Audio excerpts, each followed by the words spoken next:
Ustaz, kalau orang tanya saya iman tu apa? Iman tu maknanya percaya. Iman tu maknanya apa? Tak bantah.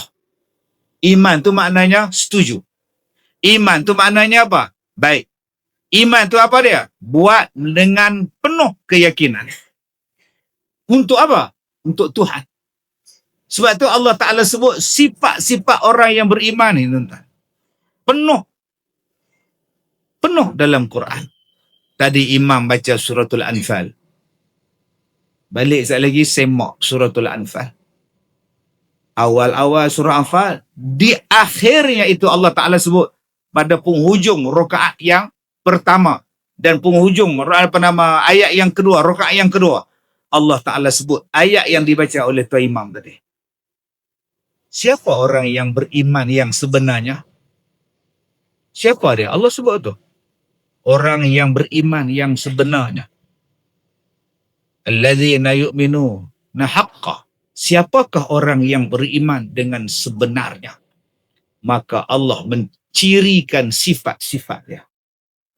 Imam Al-Bukhari dalam kitab dia, Sahih Bukhari. Mula-mula dalam kitab Sahih Bukhari, dia membicarakan Kitabul Iman. Kitabul Iman, bercerita tentang kitab iman. Kemudian dalam kitab iman, iaitu dia mencirikan siapa dia orang yang beriman, yang sempurna. Maka Nabi SAW sebut dalam hadis yang diriwayatkan oleh Imam Bukhari, orang Islam yang sempurna iman dia siapa dia? Dua sifat. Man salimal muslimun. Orang yang menyelamatkan orang Islam yang lain. Min lisanihi. Daripada lidahnya dan daripada tangannya.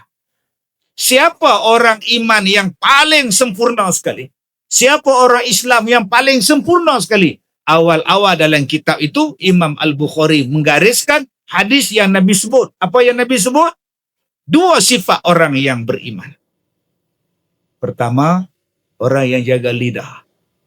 Lidah bahasa Melayu. Bahasa Arab, lisan. Dua, ni, yadun, tangan. Bahasa Hindustan, yadun, kibarat. Faham? Tak faham sudah tuan ni. Dua sifat ni. Dua sifat ni lah lambang kesempurnaan iman kita. Nabi kata dalam hadis, man kana yu'minu billahi wal yaumil akhir falyaqul khaira aw liyasmut.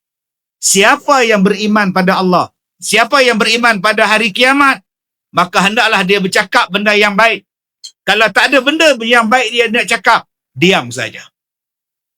Cuba tuan-tuan tengok pintu di masjid kita. Situ satu pintu, keluar 1, 2, 3, 4, 5, 6, 7, 8, 9. Ulang balik. 1, 2, 3, 4, 5, 6, 7, 8, 9. Syurga 8 pintu. Masjid tuan-tuan 9. Masjid ni besar ya orang. Syurga 8 pintu. Pintu pertama apa? Solat. Siapa yang semayang masuk syurga melalui pintu solat. Semayang sunat, semayang malam, masuk syurga melalui pintu semayang. Malaikat duk panggil ni, semayang. Al-salah, yalah. Seronoknya tuan-tuan. Oi, malaikat panggil kita. Ada ayat dalam Quran, surah Ar-Ra', ayat 24. Allah Ta'ala sebut orang yang masuk syurga ni, malaikat tu sebut, salamun alaikum bima sabartum. Masuklah kamu dalam syurga kerana kamu dulu orang yang sabar melakukan kebaikan dalam dunia. Masuklah. Malaikat memanggil kita tuan-tuan. Ada yang dipanggil Abu-Abu Royan. Pintu orang yang berpuasa masuk ke situ. Ada yang dipanggil Babus Sadaqah. Orang yang rajin sedekah, bayar zakat, masuk ke situ. Ada yang dipanggil Babul Jihad, pintu jihad, orang yang berjihad pada jalan Allah. Nah, tempat kau di situ. Ada orang yang dipanggil sebagai pintu Al-Kazimin Al-Ghaid, orang yang menahan marah, orang yang sabar, orang yang tak berdendam. Itu pintunya. Pintu yang paling hebat, tuan-tuan, pintu kanan. Babul Yamin, pintu kanan. Orang yang masuk syurga tanpa hisab. Masuk syurga tanpa hisab. Ini pintu dia. Subhanallah. Soalan dia, pintu mana yang nak panggil? Soalan dia, pintu mana yang akan panggil kita? Malaikat akan panggil kita dan kita akan masuk pintu mana? Pintu semayang. Pintu semayang. Subuh pun terlepas. Pintu semayang. Hari tu main bola. 7-11. Asar pun tak kuat. Pangkah. Pintu puasa. Mana ada puasa Ustaz? Kenapa tak puasa? Tak bangun sahur.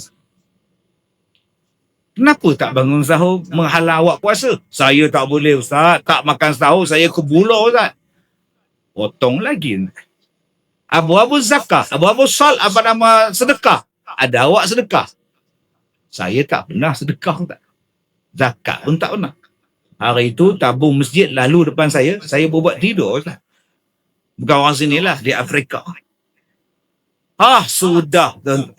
Sebab itu kita kena fikir, adakah semayang kita ini akan tolong kita di hari kiamat? Adakah semayang kita ini dapat pada kita ataupun dapat pada orang lain? Maka Nabi SAW bersabda, Nabi kata, atadruna, kamu tahu tak mana al-muflis? Kamu tahu tak siapa dia yang dikatakan orang yang muflis? Bankrupt, miskin. Maka sahabat-sahabat Nabi kata orang yang bankrupt ialah orang yang la dirham lahu wala mata'. Orang yang tidak ada dirham, yang tidak ada wang dan tidak ada harta, maka dia dipanggil muflis. Kata Nabi dah. Yang dikatakan muflis ialah orang daripada umatku, min ummati ya'ti yaumal qiyamah bi salatin wa siyamin wa zakatin.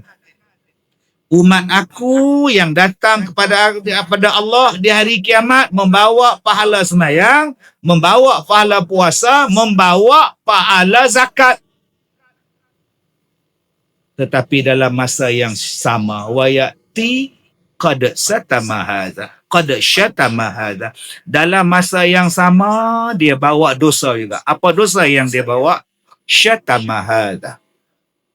Dosa yang dia bawa ialah dosa makiu.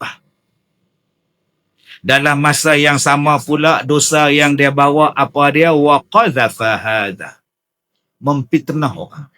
Dosa yang sama pula ialah dosa memakan benda yang haram.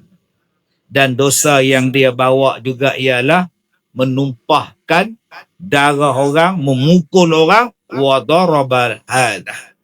Ada 4 benda ni tuan-tuan yang memakan pahala kita.